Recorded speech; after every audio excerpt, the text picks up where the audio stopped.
This guy is a hater. He hates Trump so much he wants to kill him. What happens when CNN suddenly confronts Jeanine Pirro over Tucker Carlson's comments about President Trump? The entire interview takes a dramatic turn, and it exposes just how toxic and reckless political rhetoric has become in America today. In this video, we're breaking down the heated exchange, the growing concerns over political violence, and why many Americans are demanding facts instead of nonstop media hysteria. If you believe in law, order, transparency, and honest political discussion, make sure you hit that like button, subscribe to the channel, and turn on notifications because we cover the stories the mainstream media never fully explains. So, and you alluded to the target being clear by the manifesto. The only name in the manifesto is Kash Patel. He cites Kash Patel. He leaves him out. Which he says he's not, Kash Patel's not a target. Right. He does say, and I want to apologize for using this language, but he does say, quote, "I am no longer willing to permit a pedophile, rapist, and traitor to coat my hands with his crimes," unquote. First of all, that's outrageous. I mean, there's a lot of other things you could have referred to. This guy is a hater. He hates Trump so much he wants to kill him. Is he talking about Trump in that? You're going to have to ask him that. Okay. I don't really care. So let me ask you a question. President Trump has now horribly been the target of 3 assassination attempts that we know of. Right, that we know of, exactly. There's obviously a lot of incendiary language out there, horrific language out there. I just quoted from some of it from the alleged shooter who didn't get that from nowhere. That's a lot of crazy people saying a lot of horrific things. I want to play Tucker Carlson, your former colleague at Fox, last month talking about the president. Okay.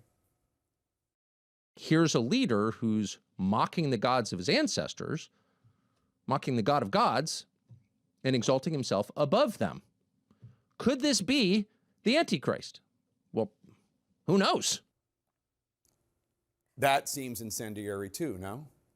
Look, you know, the whatever Tucker Carlson says is not relevant to me right now. I really don't care about what he says. All I care about are the facts, the evidence, and what I can prove. All of this other stuff is noise. What we've got is a president of the United States. He is literally being targeted. He is being hunted. And our job and the job of everyone in law enforcement is to protect that president.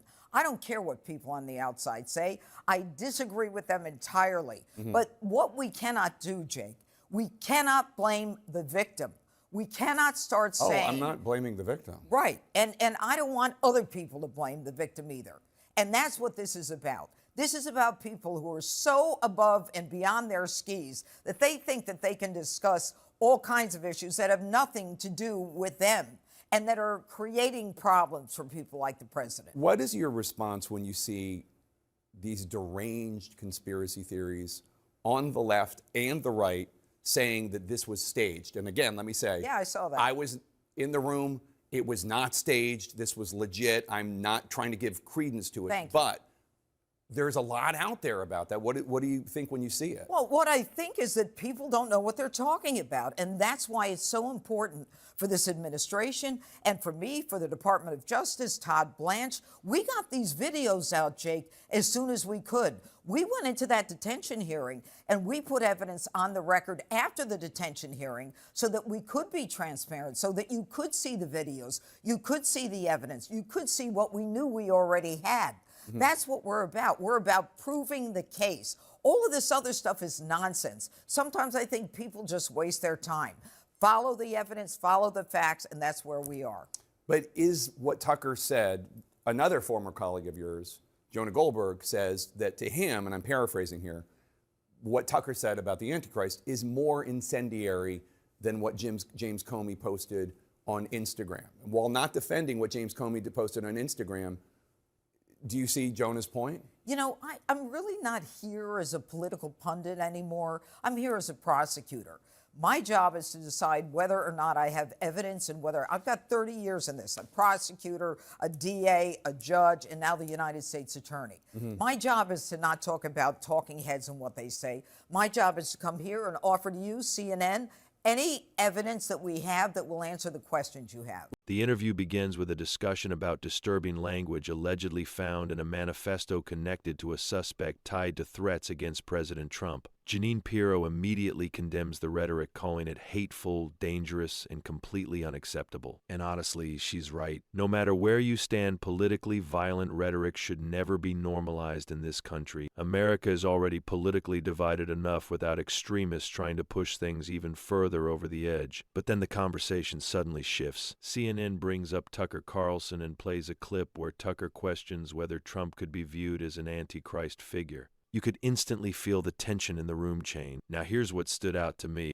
Instead of getting dragged into a media versus media argument, Pirro stayed focused on one core point: protecting the president, following the evidence, and rejecting political violence entirely. That's important because too much of modern political coverage has turned into outrage entertainment instead of factual reporting. Pirro also pushed back hard against conspiracy theories claiming recent incidents involving President Trump were staged.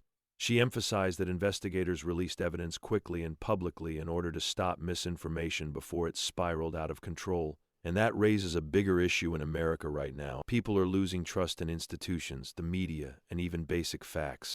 Every major event instantly becomes a battlefield online where speculation spreads faster than evidence. That's dangerous for the country. As conservatives, we should absolutely question narratives, hold institutions accountable, and demand transparency. But at the same time, we also have to stay grounded in facts and reject reckless speculation that only fuels chaos. One of the most revealing moments came when CNN tried to get Pirro to compare Tucker Carlson's rhetoric to comments made by former FBI Director James Comey. But Pirro refused to take the bait. Instead, she kept repeating the same message. Her job is not to be a political pundit. Her job is to follow evidence and prosecute based on facts. And whether you agree with her politically or not, that's probably the most responsible position anyone in law enforcement can take right now, because America doesn't need more hysteria. It needs calm leadership, accountability, transparency, and equal justice under the law. This interview revealed something bigger than just another media clash.